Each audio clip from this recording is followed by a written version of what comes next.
こんばんは、クリミナルです。事実は小説よりも奇なりという言葉があります。これは英国の詩人バイロンの言葉で、世の中の実際の出来事は小説よりもかえって不思議であるということを表す言葉です。小説が映画化されるのはよくあることですが、実際の事件から着想を得て映画化される作品も多くあります。その目的としては、もちろん商業的な面もあるでしょうが、社会問題に少しでも関心を持ってもらいたいという制作者の思いが込められています。この動画では映画化された事件を5件ご紹介していきたいと思います。実際の事件内容について触れますので、ネタバレになってしまう部分がありますが、あらかじめご了承ください。それでは早速始めます。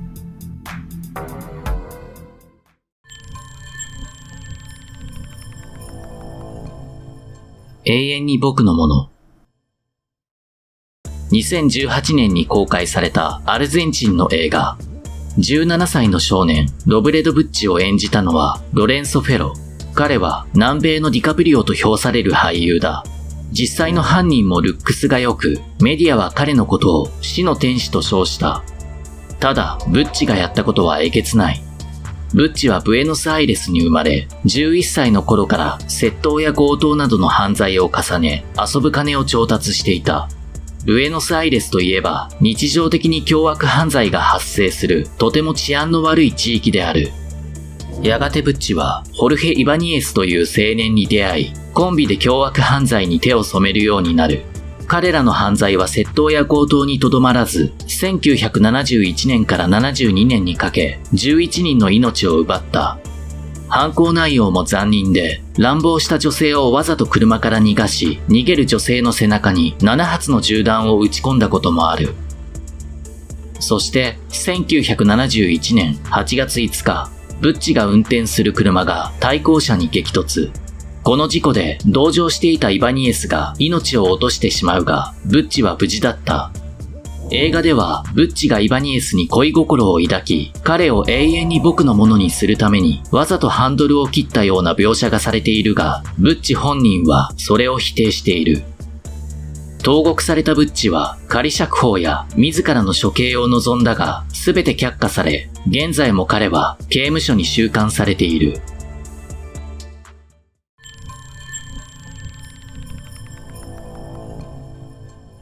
タクシードライバー。1976年公開の映画。ベトナム戦争から帰還した一人の青年が不眠症と孤独を抱えたままタクシー会社に就職。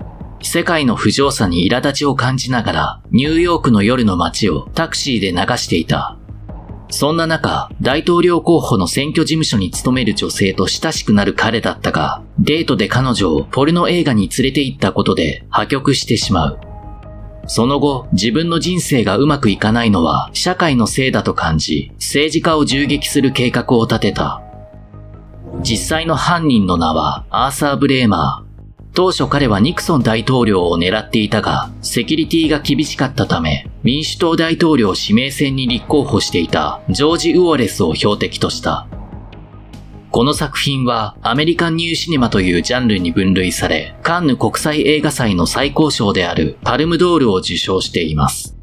アメリカンニューシネマとは、1960年代後半から1970年代半ばにかけ、ベトナム戦争の軍事的介入を開始したアメリカの社会情勢を受け誕生したジャンルです。このジャンルは反体制的な人物や社会から脱落した人物が主人公で、映画を通して現実への批判が提起されます。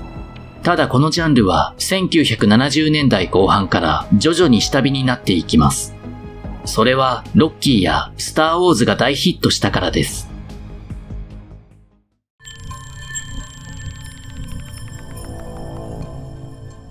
マザー。2020年に公開された邦画。金や男にだらしないシングルマザーのアキコが息子の周平を精神的に支配して連れ回した結果、最終的に悲惨な結末となってしまう映画。これは埼玉県川口市で起きた事件を題材にしている。この映画を見るとあまりの内容に気分が沈んでしまうが、実際はもっとひどい内容である。例を出すと元ホストの男、亮が周平にやったことである。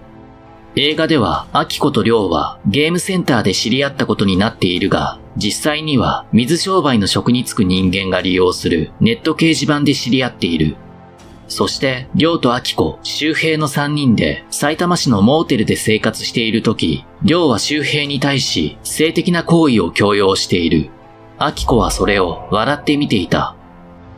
最後は、明子にそそのかされた周平が祖父母を手にかけ、現金約8万円、カメラ、キャッシュカードなどを強奪。ちなみにその金は、明子がたった3日で使い切った。その後周平は解体業者に就職。会社の寮に一家で住み着くが、その寮において周平が同僚のキャッシュカードを盗み、それを明子に手渡した。そして明子が ATM で金を引き出したことで足がつき、明子と周平は逮捕されたのである。なお、明子は刑期を終え、すでに出所しているが、記者の取材に対し、こう答えている。あれはすべて息子がやったこと。話を聞きたければ、金をよこせ。その後の明子の消息は不明である。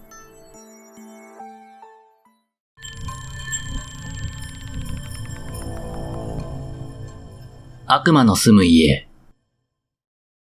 1979年公開のアメリカの映画、事故物件に引っ越してきたラッツ一家が様々な怪奇現象に見舞われるというもの。その邸宅は一家皆殺しの事件が発生した物件だった。ちなみに夫のジョージ・ラッツはこの邸宅で悲惨な事件が起きたということは知っており、通常ではありえない破格の値段でこの邸宅を購入した。その悲惨な事件が起きたのは1965年のことである。6人家族のデフェオ一家がニューヨーク州アミティビルオーシャンアベニュー112番地の邸宅を購入。そこで一家6人が幸せに暮らしていたが、やがて長男のロナルドが精神に異常をきたした。そして彼は35口径のライフルを持ち出し、家族5人を撃った。凶行に及んだ彼は、家族を殺めろという声が聞こえた、と警察に供述している。なお、当時彼は麻薬を常習していたことが判明している。ロナルドには終身刑が言い渡され、グリーンハーベン終身刑務所に収監された。そして彼は昨年の3月に亡くなった。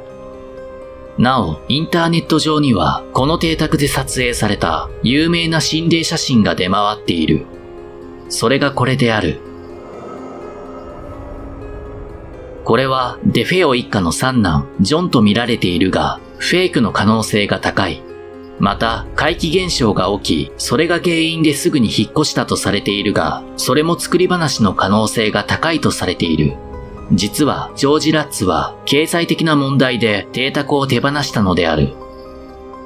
この事件が起きた時代は、映画エクソシストやオーメンが大ヒットした影響で、空前のオカルトブームであった。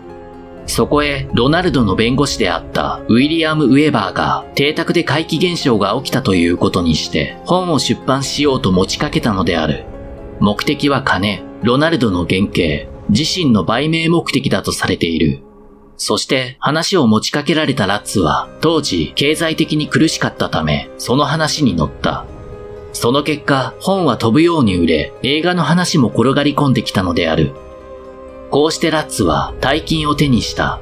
大金を手にした一家は前途洋々と思われたが、その後ラッツは妻と離婚している。